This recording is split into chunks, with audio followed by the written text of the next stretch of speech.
Hello. You know, one thing we often hear from flat earthers and other space denialists is that we don't really know what satellites are. They call them luminaries, they call them lights, they call them balloons, they've called them planes. Whatever it is, it's not what we know as satellites that are launched on rockets from NASA and the world's other space agencies. And so the purpose of this video is simply to show just how many satellites are visible with a camera like this, and indeed with your naked eye. And I'll describe the equipment a little bit, and then we'll watch a bit of the night sky in sped up real time, and we'll see just how many of these unknown objects that we can really see. So a quick discussion about the camera setup there. What we've got on the back end, the red part, that's the camera. It's a ZWO ASI 294MC astronomy camera, typically meant to be hooked up to a telescope, but with an adapter that I bought from Starzona, a company in Tucson, you can attach any Canon EF lens to the camera and treat it like a miniature telescope with the full capabilities of the camera and the associated software that I use to view the imagery on. In this case, I'm using SharpCap, which is freely downloadable third-party software compatible with this camera, and it gives you very fine control over the camera exposure length, and in this case the gain, which is equivalent to the ISO setting on a typical point-and-shoot camera. But it lets you see very faint objects in the sky in near real time because it's so sensitive a camera. And in this case, we're seeing stars down to magnitude 7, in some cases even 8, which is much fainter than you can see even from a very dark location with your naked eye. And what I'm also doing is, since these exposures are typically 3 to 5 seconds apiece, it allows us to see the satellites' trails as they cross the field of view. So what I've done is I let this record the other night, taking shots every 5 seconds. Well, every 3 to 5 seconds, it varies a little.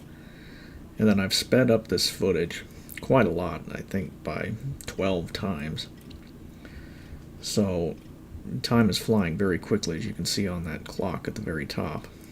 But the main point to notice is watch how closely these tracks correspond with the heavensabove.com's website's predicted tracks.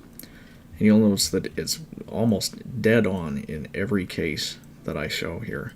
The Heavens Above doesn't show every single satellite that passes because the predictions for most satellite visibilities are based in part on how large the satellite is and what orientation it happens to have. And in many cases, these satellites are either no longer functioning, or they've tumbled slightly, or they may be in a slightly different orbital configuration than the last time that the site updated its two-line elements. They're called TLEs, which define the orbital parameters.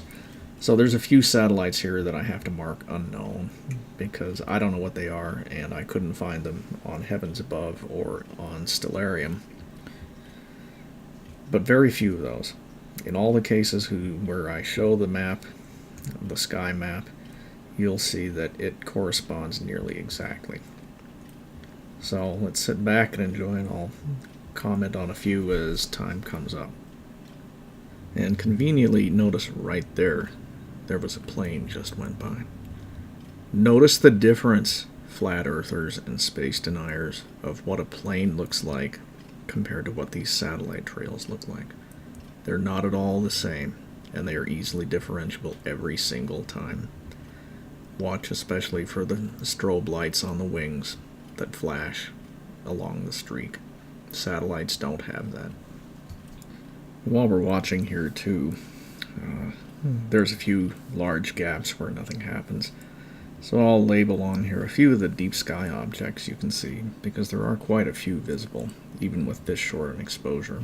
I've got the Andromeda Galaxy M31 there, and H and Chi Persei in the Perseus double cluster. We've got the Pleiades, easily visible in most city locations. The Hyades next to them with the red star Aldebaran next to them. And faintly visible there is the galaxy M33 in Triangulum. And there are others scattered around. They're much fainter, though, and don't stand out as much, and they're certainly not as well known as those main ones. There goes another plane. Notice the difference. Lights on the wings compared to this satellite. Moving much slower. No strobes. So there is a difference, as you can easily tell. And notice also, as it climbs higher in the sky, its trail gets longer, but it faded out right there in the end. And then that was shown on the track as well, because that's where it entered the Earth's shadow. And that just happened to be a convenient example that occurred right at the edge. But later on, you'll see one that comes out of the shadow and is only visible after it gets about halfway down the sky. Another plane. And a lot of these are very faint, but notice this one is sort of tumbling because it's getting fainter and brighter as it travels.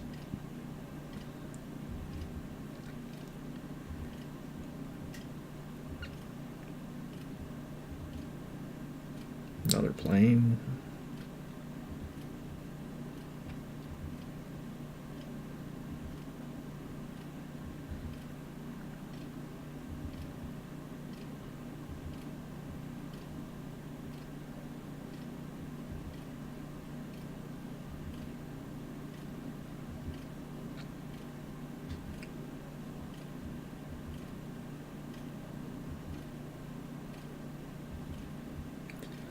This is an interesting case.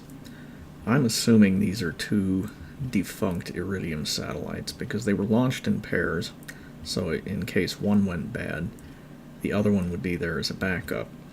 And sometimes to this day, if you live in a location where you can observe an Iridium flare, sometimes there will be double flares. And most paired satellites like that one are typically Iridium satellites. But that one in that case wasn't a flare, so there's no way to know for sure. I couldn't find it on either Heavens Above or in Stellarium. More planes going by.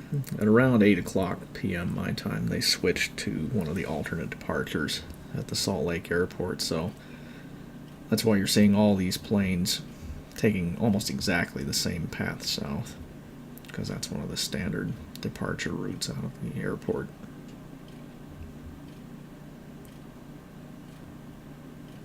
So I really sped up time here because there was a large gap in anything happening. But we're coming up onto the satellite that comes out of the shadow of the Earth and is only visible about halfway down the view.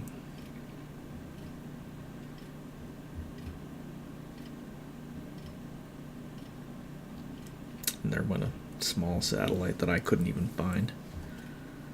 Now a plane is going to cross from the lower right corner, but I want you to watch just above the Pleiades. That satellite is going to come out of the shadow into the sun and be illuminated.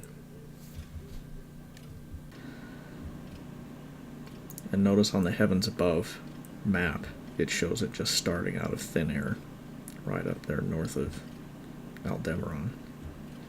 And that's pretty much it.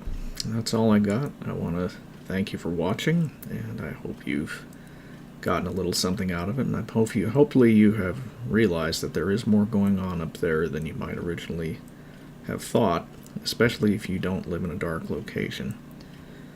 But thank you, and take care. We'll see you next time.